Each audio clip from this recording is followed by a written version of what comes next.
Bem, nós ainda estamos trabalhando a introdução à carta de Paulo aos Colossenses.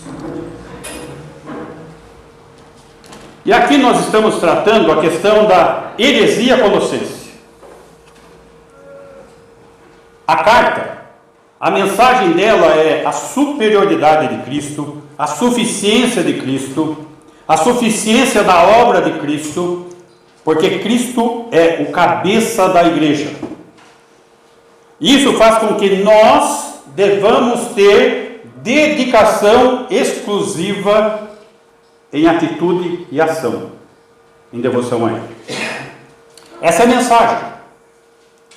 Mas o propósito da carta é promover dedicação exclusiva a Cristo como cabeça todo suficiente da igreja, confrontando suas perfeições com o falso sistema religioso.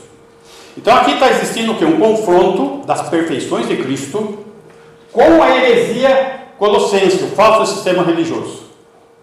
Esse falso sistema religioso tem 4 componentes, são 4 componentes da heresia. Aqui nós temos a semente do gnosticismo. A Bíblia fala tanto da heresia gnóstica, mas quando Paulo escreveu essa carta, o gnosticismo ainda não existia. Ele escreveu isso 100 anos antes, ou seja, ele estava falando da semente do que haveria de acontecer, o gnosticismo. E aqui ele está mostrando quais são as 4 sementes que dão origem a isso. E essas 4 sementes, ela trabalha com alguns aspectos. Primeiro que nós estamos na região da Frígia. A região da Frígia, lá na Ásia, é uma região onde os frígios são muito místicos, que é o assunto de hoje, misticismo. Só que tinha uma população judaica grande lá, que foi levada cativa e se estruturou naquela cidade. Então tem o problema do legalismo judaico.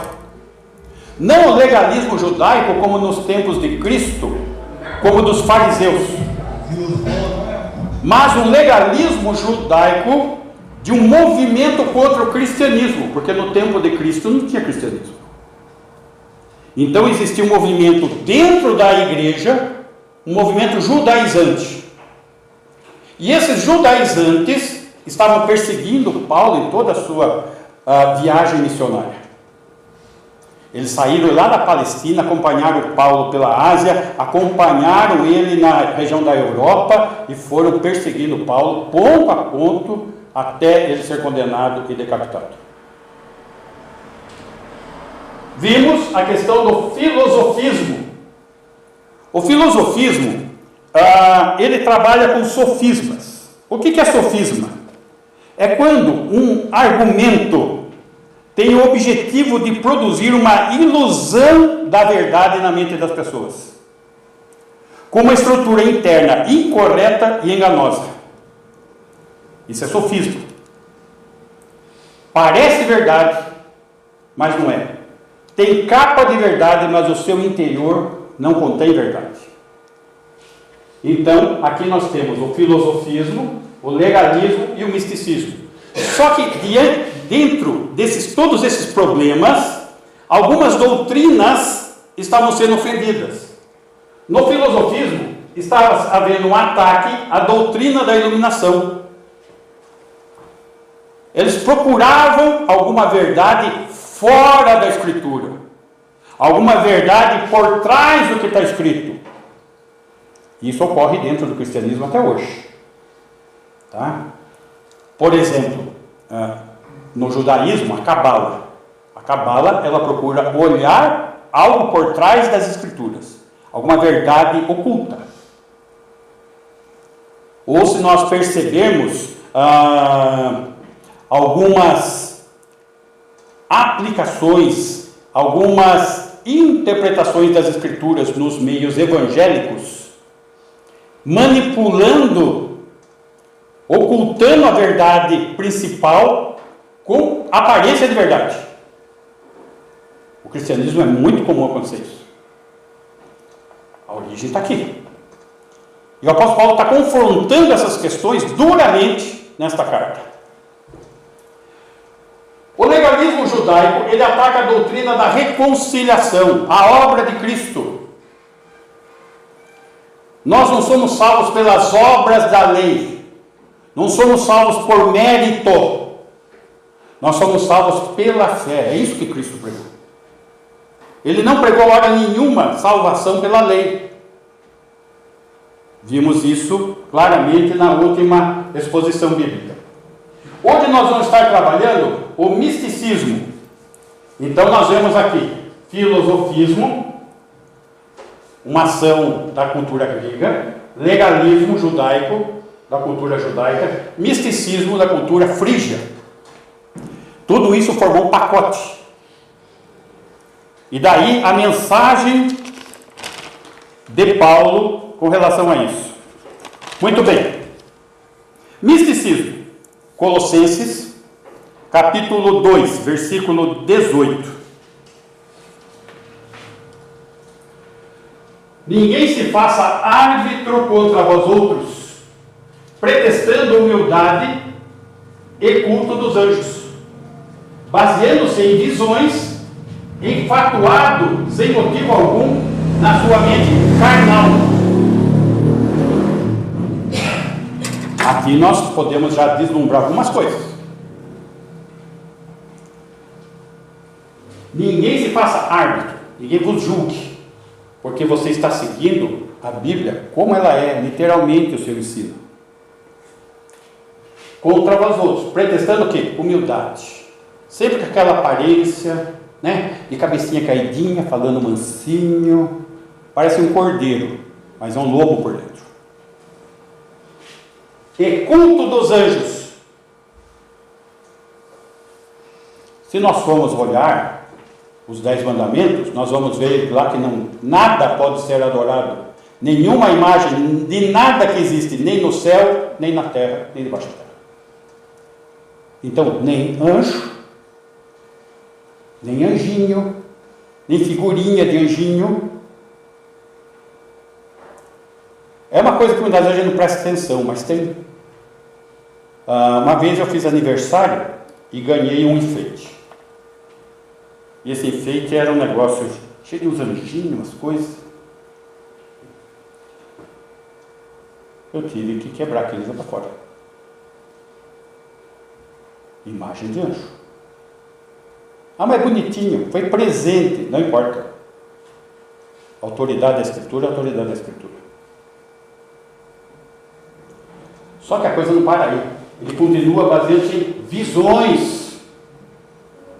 Eu já li texto para vocês mostrando que Deus, ele condena aqueles profetas que sonham os sonhos que Deus não sonhou e não mandou para eles. Visões. Misticismo. Misticismo nas igrejas.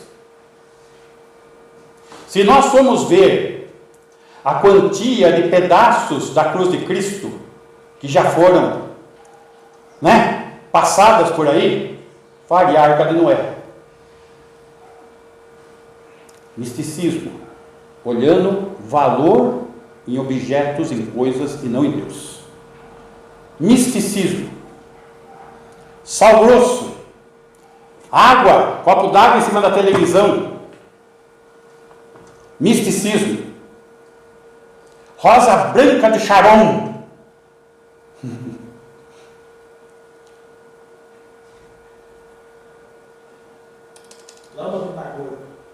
Aí a coisa vai.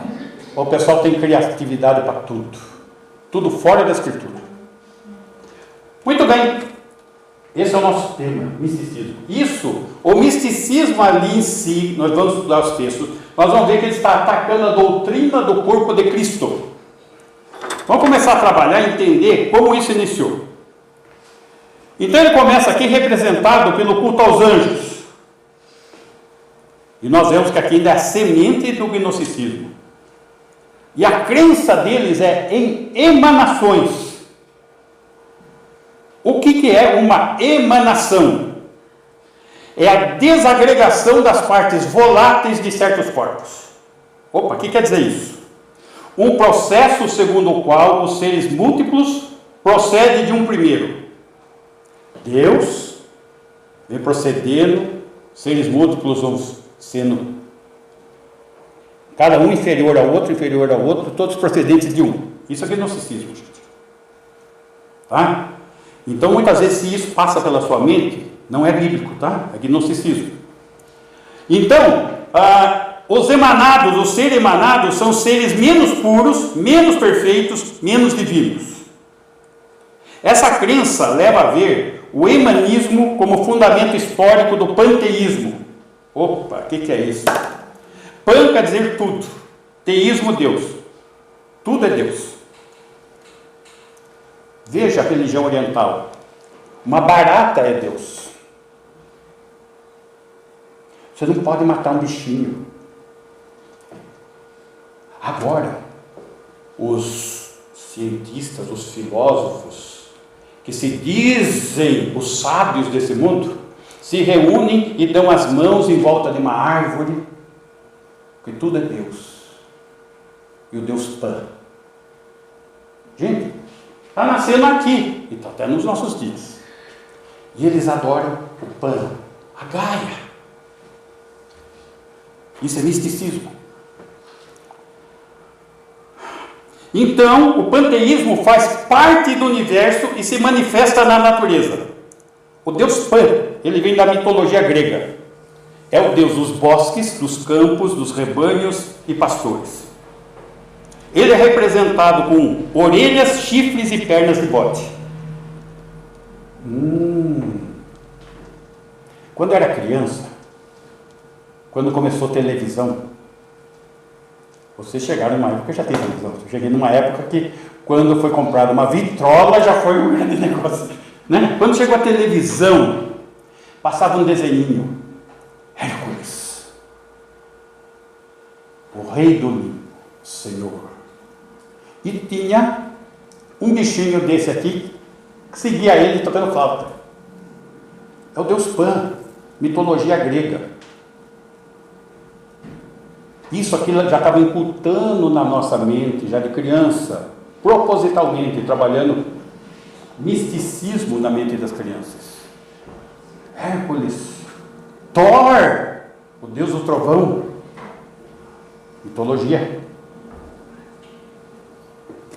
Mulher Maravilha, mais agora, né? Mitologia, a deusa mãe, Semíramis.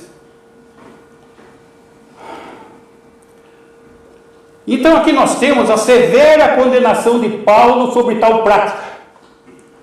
Juntamente com isso, ele fala da exaltação da pessoa, da obra de Cristo, e comprova que essa heresia colossense dava lugar indevido a seres espirituais na devoção religiosa.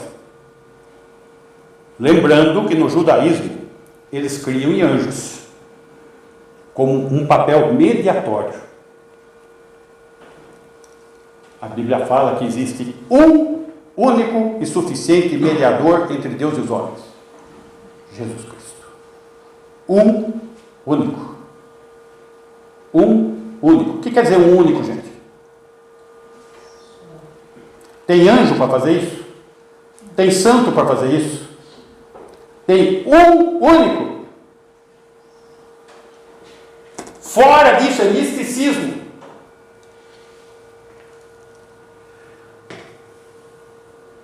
E no judaísmo, existem algumas literaturas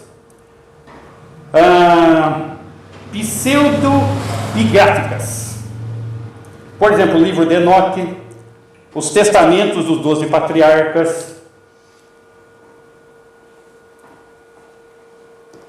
Existem religiões e ocultismo que usam esses livros como base de fé. Hoje, nos nossos dias, já era lá. A Bíblia é a única regra de fé e prática. É a única base, é a única escritura que é a palavra de Deus.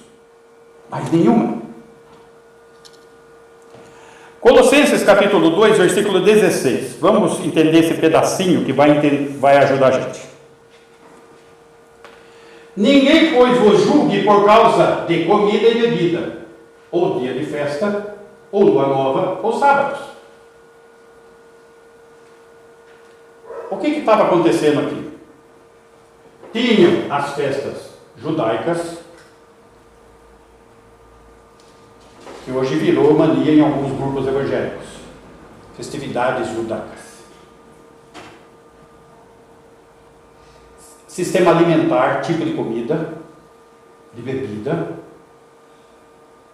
Pode isso, não pode aquilo e tal, né? Tinham grupos que só comiam carne branca, tinha um grupo que era proibido comer carne de qualquer espécie, como o espiritismo é.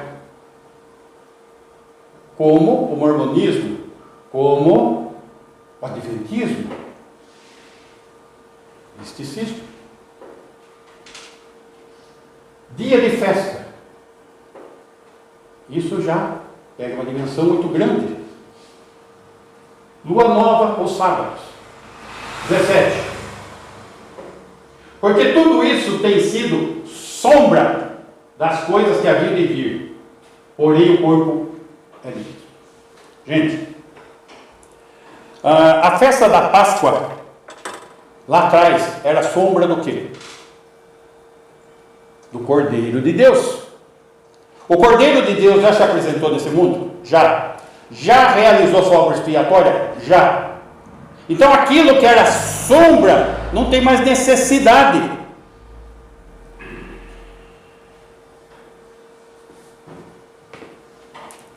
Porque o clímax da mensagem já aconteceu. Temos que estar focados em Cristo, somente nele. 18. Ninguém se faça árbitro contra vós outros, pretextando humildade, culto a anjos, baseando-se em visões, infatuados, sem motivo algum, na sua mente carnal, não é espiritual, carnal. 19. E não retendo a cabeça, da qual todo o corpo, suprido e bem vinculado por suas juntas e ligamentos, cresce o crescimento que procede de Deus. Quem que é essa cabeça que procede de Deus? Jesus. Quem é o corpo? Aqueles que creem.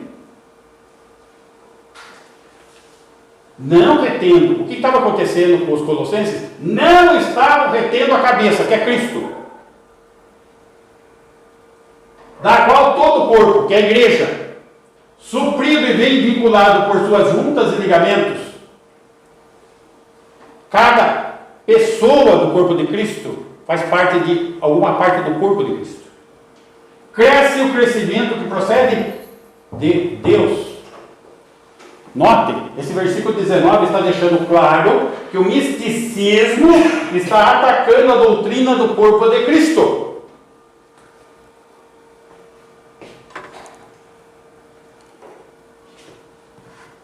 Paulo está lidando com a tendência mística, ligadas a normas judaicas, culto a anjos, numa atenção indevida na literatura judaica como tendência, livros apócrifos.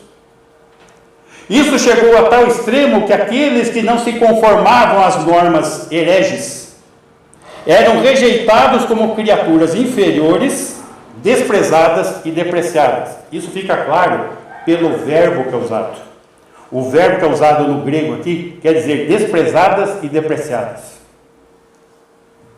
Os membros fiéis à palavra de Deus estavam sendo depreciados, estavam sendo colocados abaixo, porque os espirituais eram os que cultuavam anjos e tinham visões.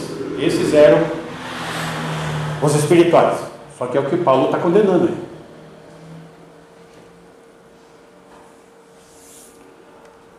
Cristo, ele é superior ao misticismo, porque apenas ele oferece verdadeira espiritualidade, e não essa espiritualidade que trabalha com o emocional, que trabalha com sofismas, tentando levar a mente das pessoas por outro caminho que não é a palavra de Deus. A doutrina que é atacada é a união dos crentes a Deus. Cristo é o cabeça do corpo, a igreja, e nós os membros. Ou seja, o corpo, nós, devemos ser governados pela cabeça que é Cristo. E os crentes têm que fazer o quê? Reter a cabeça. Isso deve resultar em ação espontânea e em cooperação com os membros do corpo de Cristo. Nós devemos ser conduzidos pelo Espírito Santo, pela palavra de Deus, e isso deve nos ligar em plena comunhão com Deus e em plena comunhão com os irmãos.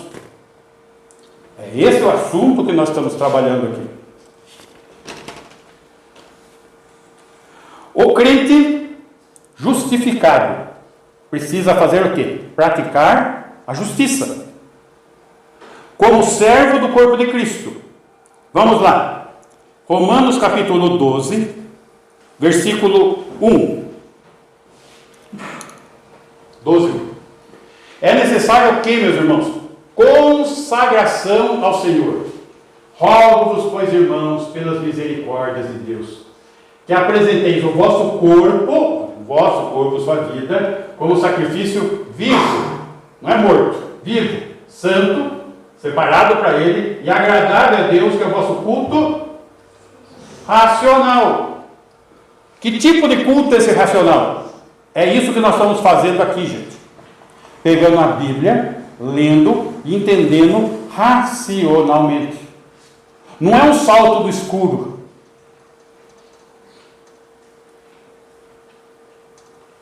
Certa vez eu estava dando aula e um dos alunos, ele parou de... Procurei saber. O que aconteceu? A resposta dele: as coisas espirituais se revelam espiritualmente. Eu não preciso estudar. Poxa, bichão!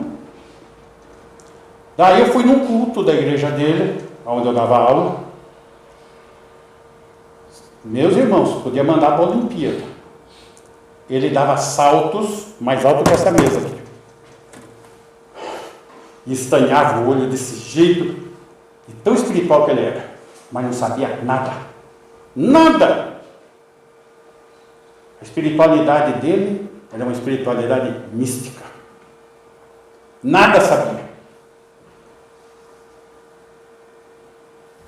Não é isso que Deus quer. Ele quer culto racional. Não é, a fé está ali depois dessa janela. Então eu vou lá e pulo lá para ver, encontrar a fé lá do outro lado. A fé é certeza. A fé é convicção. É racional. Então, aqui, a questão da consagração ao Senhor exige o quê? Sacrifício no culto racional. Segundo, versículo 2. E não vos conformeis com esse século. Não se contamine com o mundo, gente. Não tome a forma desse século, deste mundo. Mas transformai-vos pela renovação da vossa mente. Mente. Mente. Dá para entender? Com que finalidade? Experimenteis qual seja a boa, agradável e perfeita vontade de Deus.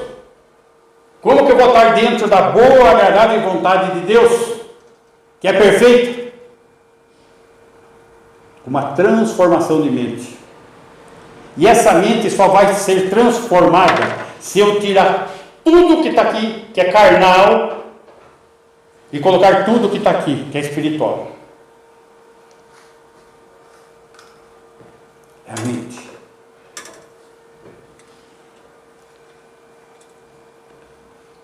Do versículo 3 ao versículo 8, deixa eu abrir nesse texto que eu quero selecionar o texto. Romanos.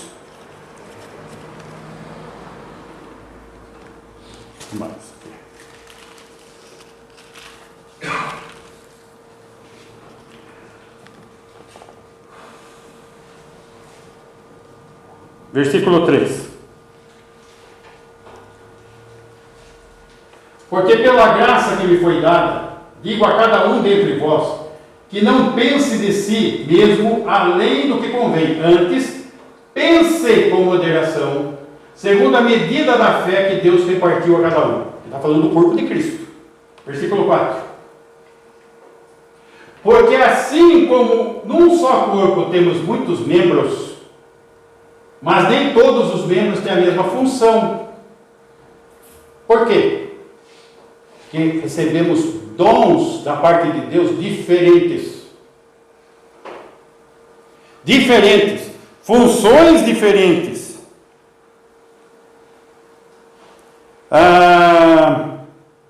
Versículo 6. Tendo, porém, diferentes dons, segundo a graça que nos foi dada, se profecia, segundo a proporção da fé. Dom, profecia. Profecia é prognóstico? Gente, não é. A palavra profeta quer dizer porta-voz da palavra de Deus. Alguns vão ter uma habilidade especial dada pelo Espírito Santo de falar dessa palavra. 7. Sem ministério, dediquemo-nos ao ministério. Ministério de quem? Do corpo de Cristo, da igreja. O que ensina, esmere-se em fazê-lo. Ué, se as coisas espirituais se revelam espiritualmente, por que ele deu o dom de ensino? Você não precisa estudar, é o que eles falam. Deus revela, mas como que revela? Se aqui ele deu um dom de ensino. 8. Ou o que exorta, faça-o com dedicação. Opa, tem dom de exortação na igreja? Tem.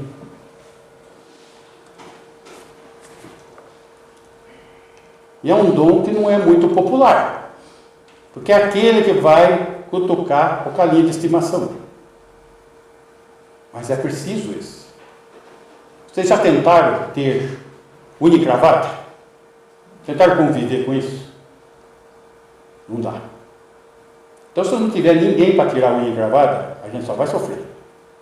Então, aí. O que contribui com liberalidade.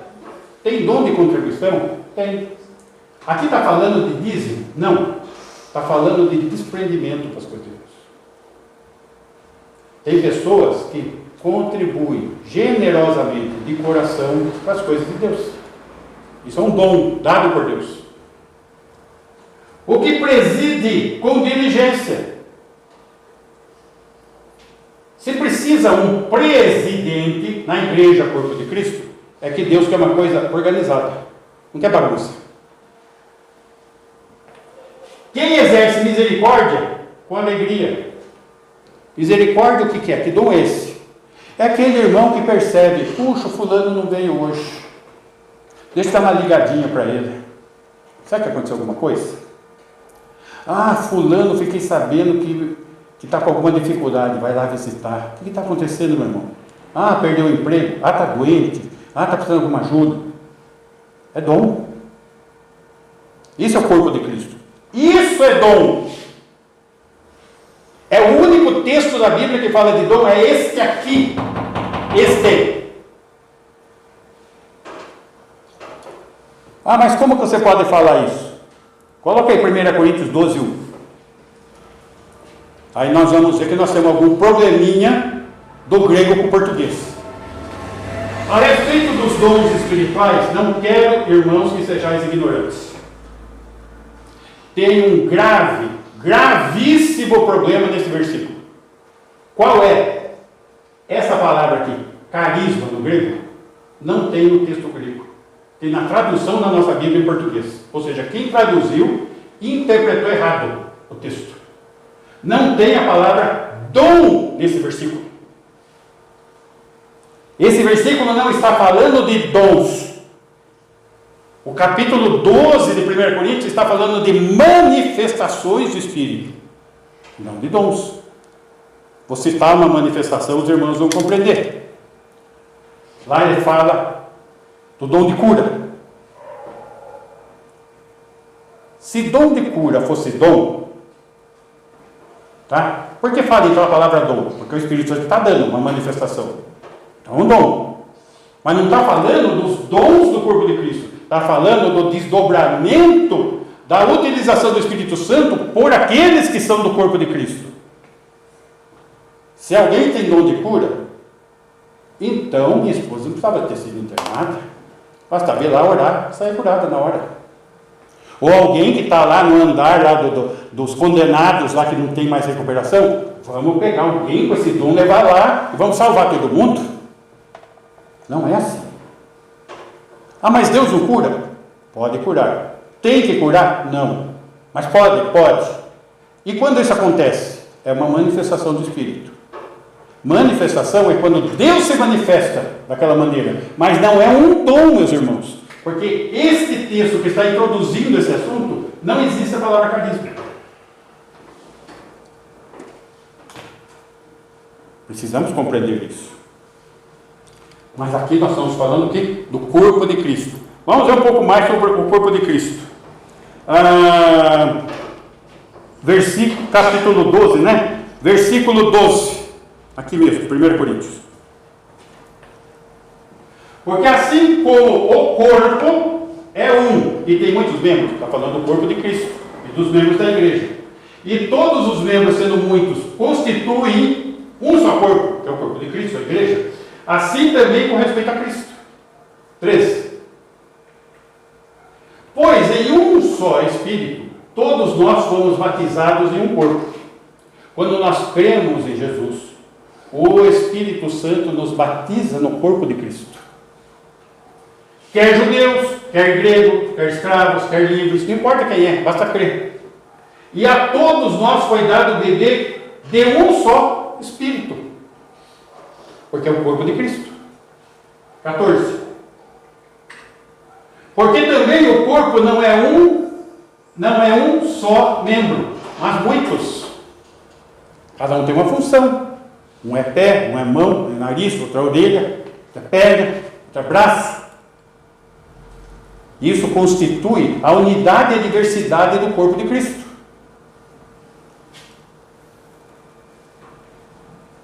Versículo 18. Mas Deus dispôs os membros, colocando cada um deles no corpo, como lhe aprouve. A Ele, a Deus. Não nos aprouve, mas lhe aprouve. Versículo 27. Ora, vós sois o corpo de Cristo, vós os que cresces, e individualmente membros desse corpo. Individualmente. Individualmente. Cada um é parte do corpo. Muito bem. Efésios. Efésios fala dos privilégios espirituais. Temos estudado isso. E esses privilégios espirituais devem levar o corpo de Cristo, os crentes, ao crescimento. Capítulo 1, versículo 22. E pôs todas as coisas debaixo dos pés. Ele está falando de Jesus. E para ser o cabeça sobre todas as coisas. Para Jesus ser o cabeça sobre todas as coisas. O deu à igreja. Ele é o cabeça da igreja. Versículo 23. A qual igreja é o seu corpo. E plenitude daquele que a tudo enche em todas as coisas. Ele tem autoridade, ele tem poder. O Senhor, que é o cabeça da igreja. Capítulo 4, versículo 4.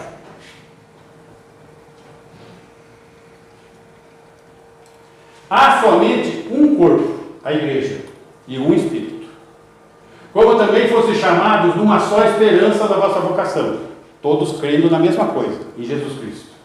5. Há um só Senhor, uma só fé, um só batismo.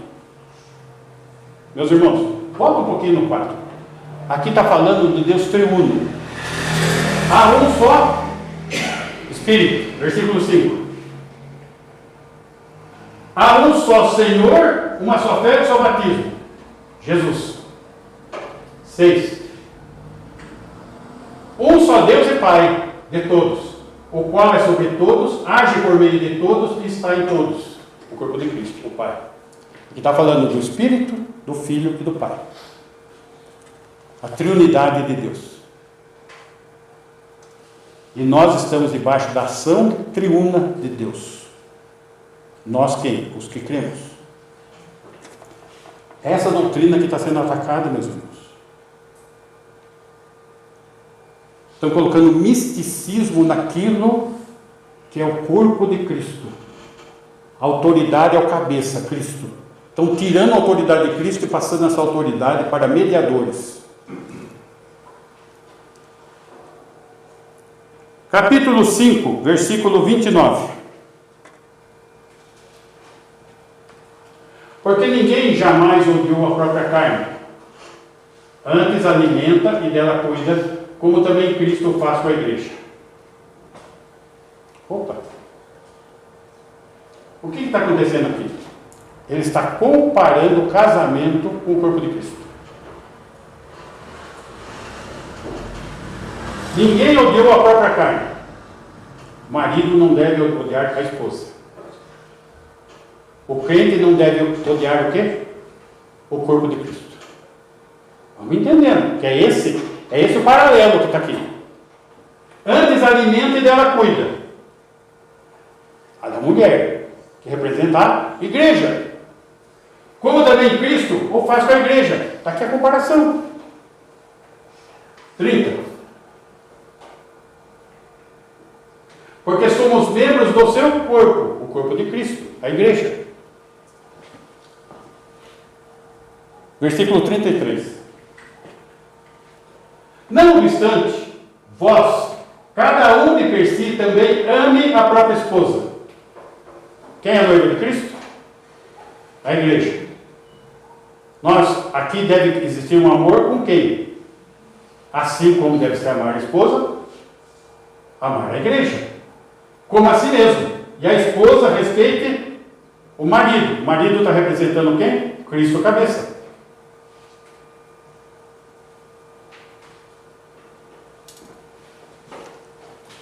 O casamento é algo tão importante. Criação de Deus. Que ele é colocado como ilustração do corpo de Cristo, da obra de Cristo e daquilo de como deve ser uma família estruturada, com uma maneira funcional. A esposa seja submissa ao marido, esteja na mesma missão de servir a Deus, e o marido ame a esposa como Cristo amou a igreja. Essa é a essência.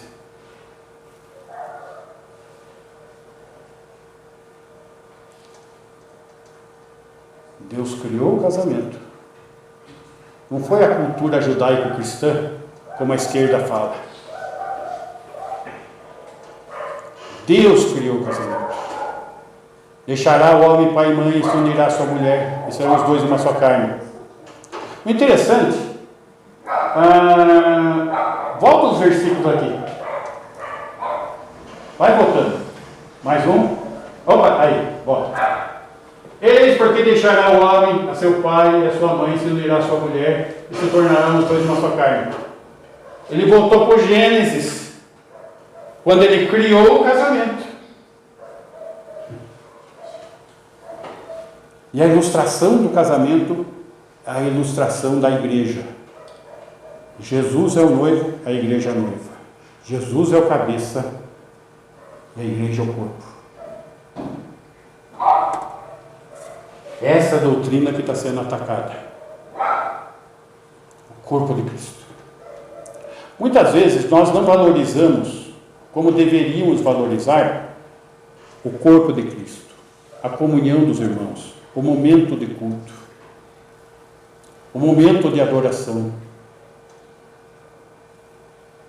A gente leva assim como se fosse mais uma reuniãozinha, mais um grupinho, mais uma... Não é qualquer coisa. É o corpo de Cristo.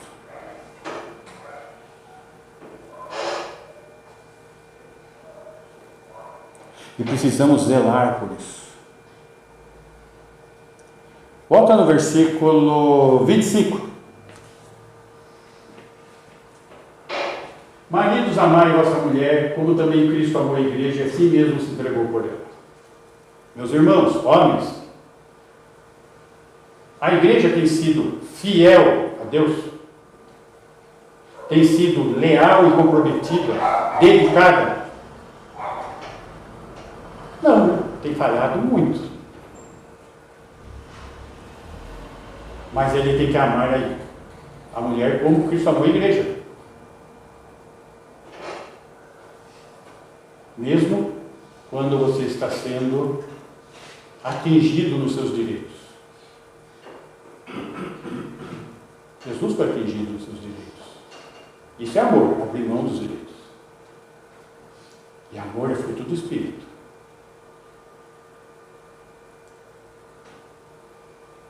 Se entregou por ela. Versículo 26. 26.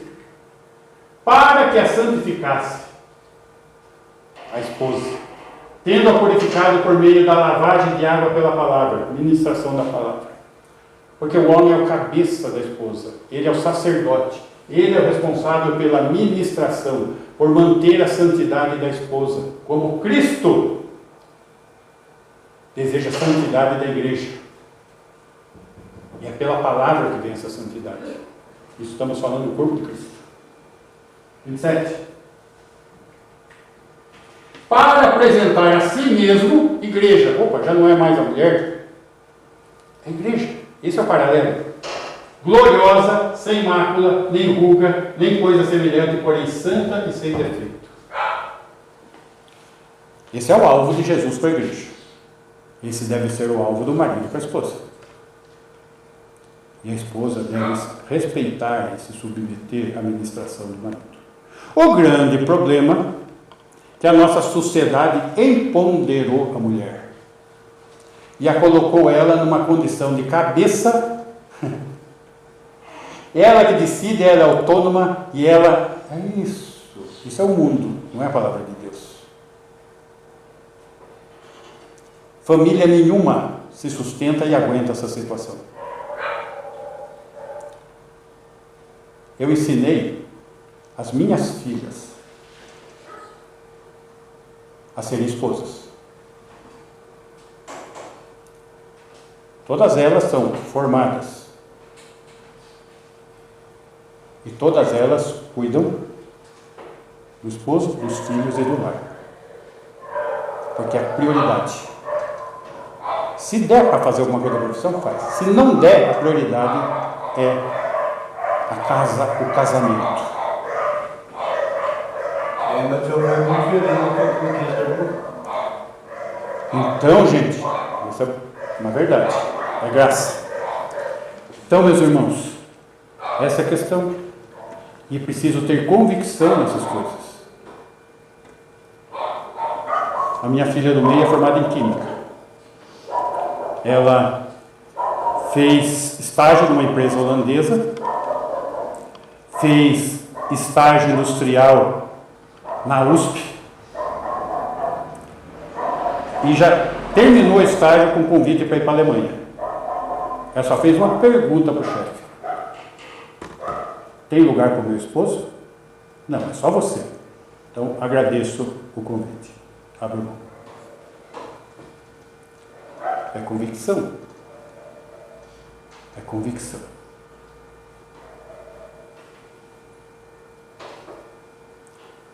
Os maridos são os responsáveis pelo movimento feminista.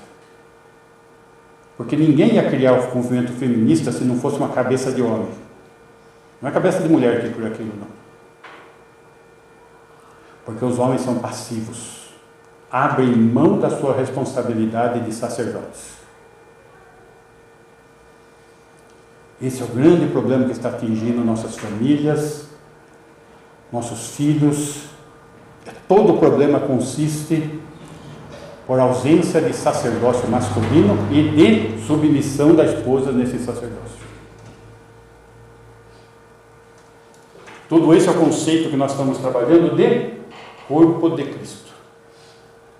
Então note que isso vem sendo atacado de diversas formas, de diversas facetas, e aqui eles estão trabalhando os aspectos místicos, detonando a igreja do seu centro, do coração. E a coisa vai se espalhando, lembrando que o misticismo, a coisa vai indo. Só para vocês entenderem onde está a manipulação sem vocês perceberem. Eu fui assistir com as minhas netas a Mulher Maravilha. Quem é aquela mulher empoderada, invencível? Ísis, a deusa do Egito. Quem é Ísis, a deusa do Egito? A Semíramis, mulher de Nimrod, a deusa mãe do paganismo, onde nasceu todo o misticismo que existe. Prestem atenção na mensagem subliminar que está lá sendo ensinada. Exatamente isso. Eles estão entrando e encucando a gente com coisas. Misticismo. Que o Senhor nos ajude. Estamos num mundo hostil, somos forasteiros aqui, mas somos representantes de Deus nessa terra. Que possamos estar representando com dedicação, sendo luz no mundo em trevas, sendo sal, fazendo diferença. Gente, que sal hoje parece que não vale nada, né? Da onde vem sal? Vem salário.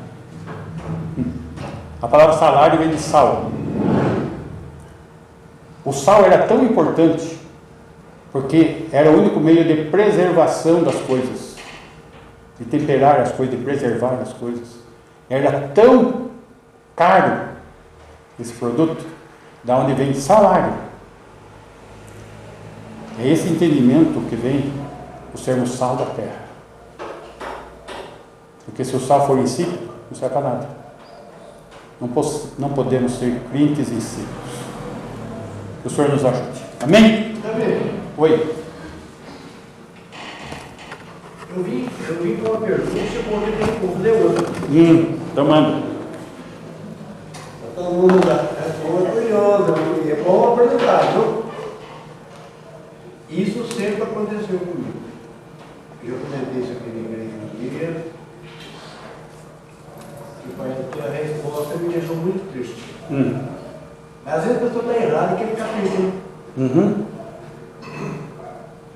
Eu vim com duas perguntas para o senhor hoje. Aconteceu um fato agora à tarde, mas sempre acontece, né? Sempre aconteceu. Se for um maligno, a igreja está aí fora. Eu deitei agora por volta de 5h30, para discutir o aluno, eu estou meio ouvindo, acho que a pressão ali um pouco bem. Eu sonhei que eu estava num caminhão antigo e o vidro fosco. E o senhor estava comigo. Aí o senhor começou. Eu? Falou. Aquela é minha mãe. A minha mãe está aqui. Chegou agora à tarde. Por isso que eu estou dizendo que eu vim com a pergunta e fiquei capaz de fazendo outra. Aí eu falei, sua mãe, baixa bota, não está vendo o vidro, não, o meu vidro é fosco. Então abaixa o vidro, eu baixei o vidro e falei, essa mulher já encontrei com ela várias vezes em estrada de guerra. E ela está muito nova para ser sua mãe. Agora sem igual. Agora eu cheguei que o seu filho estava saindo, eu fui encomendá-lo. Tem a ver com o vidro, porque quando eu bati no carro, tinha entrado. Estava fosco. Ele abaixou o vidro. E ele disse que veio trazer sua mãe. O que você me fala desse sonho que eu tive agora? Não tem nada a ver com Bíblia, com palavra de Deus e nem com revelação de Deus. É só um sonho. A Bíblia fala que nós devemos tratar sonhos como sonhos. Mas não foi uma coincidência? É uma coincidência, ponto. Então tá bom, hoje. Agora tem outra pergunta, eu queria que a igreja prestasse bem atenção, que de repente a igreja está sabendo muito mais do que eu estava pensando. E a igreja nem todos passaram por isso. Nós estudamos lá em casa aquele dia, foi Efésios que fala do rico por um lado. Não, isso é Lucas. Aí é Lucas. O rico por um lado. Então, quando nós estávamos vendo lá, aí dizia que o rico se encontrava no inferno. Isso. Lá lugar de tormento. É isso. Aí eu falei, Davi, mas como pode ele encontrar no inferno se o inferno ainda não foi inaugurado? Isso. Aí você falou assim, não, veja bem. Vamos lá no rodapé da Bíblia. Isso. Aí no rodapé da Bíblia dizendo que o inferno, que ali é citado, na verdade é Hades. Hades, Sheol, isso. Aí o Hades substituiu a palavra inferno, é isso? Ali não é inferno. Foi traduzido como inferno. Então agora vamos na outra agora. É aqui que mora o bicho. Vamos lá, que pergunta que eu fiz para o senhor. Eu queria que a igreja prestasse bem atenção. Vocês estão entendendo o que ele está falando? Ah. Entendeu? Doutrina dos mortos, isso. Então agora nós vamos lá em... Vamos dar um pouquinho aqui. Isso. Eu já fiz essa pergunta para o senhor, mas eu queria fazer na frente da igreja. Ela é em João 6,63. Pode passar ou quer que eu leia? Põe João 6,63 para mim. Desligou? Desligou. Então, tem alguém com a Bíblia de tudo aí? Está aqui. Alguém pode puxar o celular? Então, vamos lá, gente.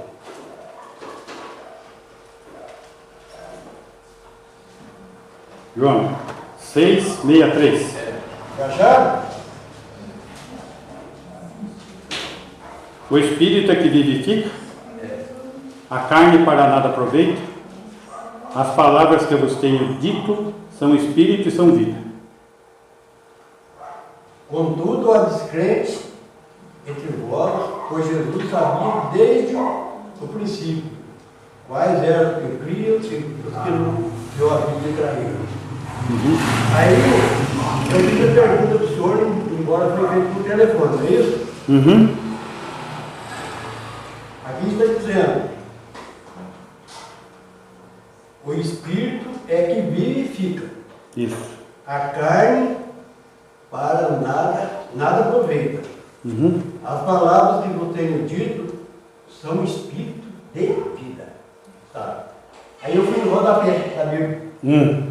Olha o rodapé aqui que diz 6,63. Isso. Capítulo 6, versículo 63. Para nada aproveita, não tem valor algum. Isso. A carne. A carne. Aí fica aquela história. Eu já não posso acreditar na ressurreição da carne.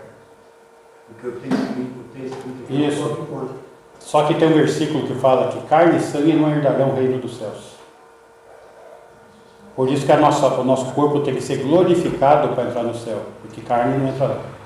Pastor, na hora que eu falei do senhor, o senhor concordou com a igreja católica.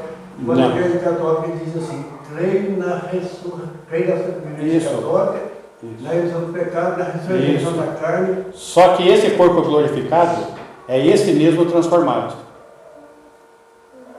É esse corpo mesmo que vai ser glorificado, não é outro. Então, isso. E carne, que ele está se referindo aqui, ele não está se referindo nesse aspecto que você está usando. Se você observar o que está escrito aqui, não tem valor algum. O quê? As coisas da carne. As coisas do Espírito sim têm valor, porque são eternas. As coisas da carne não têm valor. Porque o assunto que está aqui em jogo aqui, olha o versículo 47. Em verdade vos digo, quem crê em mim tem a vida eterna. Ué, se o texto está falando de vida eterna, e o texto está falando do versículo 54, quem comer da minha carne e beber o meu sangue tem a vida eterna, eu o ressuscitarei no último dia. Então, se Deus está falando pela sua palavra que ele vai ressuscitar, Você não pode duvidar do que ele está falando. Isso. Então, aqui o grande ponto é que você está pegando o versículo, isolando ele do contexto e chegando a uma conclusão com o texto isolado. Não tem como fazer isso. Tem que olhar o contexto que eu acabei de fazer. Mas veja bem, cada cabeça é um sentença. Sim, mas você não tem como tirar essa conclusão que você tirou com o versículo 63 sozinho. Você tem que olhar o contexto que ele está inserido. Mas o rodapé só fala do 663. Mas o rodapé, ele só está explicando uma coisa que você não entendeu. Para nada aproveita, não tem valor algum. O quê? As coisas da carne, as obras da carne não tem valor algum. Aquilo que é produzido pela carne não tem valor nenhum. Nós temos visto vários textos que falam das coisas carnais. Então, aquilo que a carne produz não tem valor nenhum. As obras da carne, aquilo que nós podemos produzir não tem valor nenhum. Nenhum mérito que nós podemos produzir pode nos salvar. É só a fé. Então, não tem como lidar este versículo fora do contexto dele, porque o contexto dele está falando de vida eterna e de ressurreição. Esse é o contexto. Mas aqui, olha que entende e subentende. O Espírito que vivifica. Ele está dizendo aqui que o Espírito, ele é verdade que é vida depois. Isso. Que a carne para nada serve. A carne. A carne é comparada às questões do pecado. A nossa carne está contaminada pelo pecado. Mas está dizendo, a carne para nada. O que é nada? Só que eu pergunto para mim, o que é? Nada é nada. Com relação às coisas espirituais é nada. Com relação às coisas espirituais é nada. Você não anda, você não respira, você não come, você não trabalha. O que isso vai resolver a sua eternidade? Nada. Só está resolvendo o problema, o momento. Mas daqui eu não entendi assim, ele está fazendo comparação do que vale dentro de mim, para ele é o espírito. A carne não tem valor nenhum. Sim. Mas é quando ele diz, não tem valor algum. Nada, para nada aproveita. Não tem valor algum. Deixa eu fazer uma pergunta para você. A Bíblia diz que o verbo se fez carne. Quem é o verbo? Espírito. Não. Deus. O verbo é Deus. Se fez carne. Jesus nasceu. Carne. Isso que você está falando é exatamente o que Paulo está combatendo. Gnosticismo. Porque os gnósticos diziam que eles desprezavam a carne, que é o próximo assunto que eu vou falar, que é o ascetismo. Eles desprezam a carne. Então o que acontece? Eles diziam que Jesus era um espírito, não era um homem com carne. E que aonde Jesus passava não tinha nem pegada, porque era um espírito. Eles estão negando o quê? A obra redentora de Cristo, que é o que eu apresentei aqui, a reconciliação. Foi necessário Jesus ter se feito homem, carne, para ser sacrifício. Então, se você negar a carne, você está negando o verbo, a função da obra de Cristo. Aí você está entrando em doutrina gnóstica, misticismo. Tá? Que é isso que está sendo ensinado no texto de Colossenses. Por isso que eu estou indo passo a passo, pontinho a pontinho, para poder entender isso. Mas não é bem questionado? Não. Se você usando do jeito que você está fazendo o texto isolado, o versículo isolado do contexto.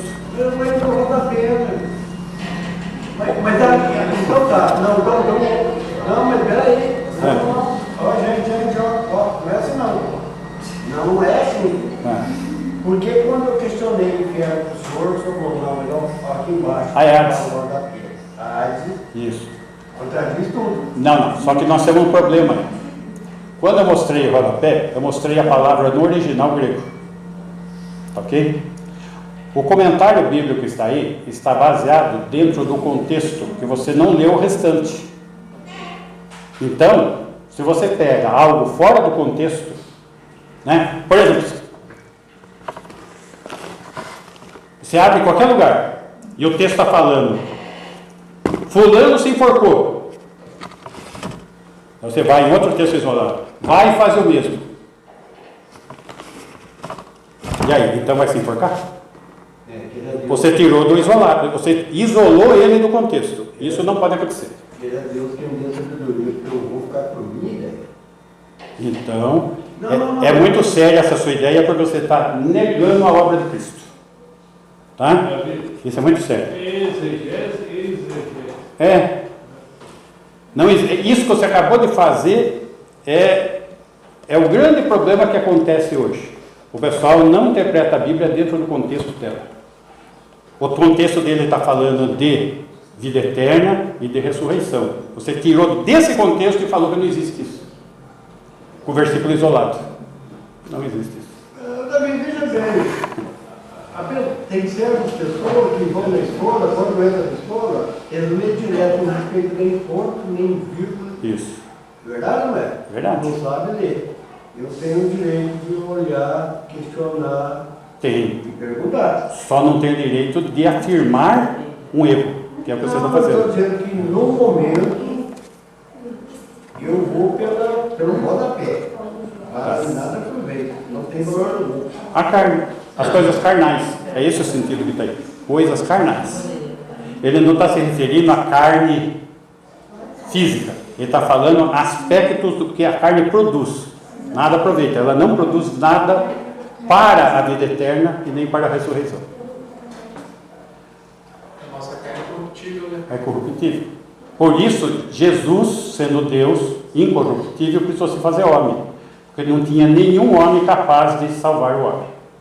Eu vou trabalhar isso muito. Vamos lá. Gente, vamos fazer uma oração e encerrar?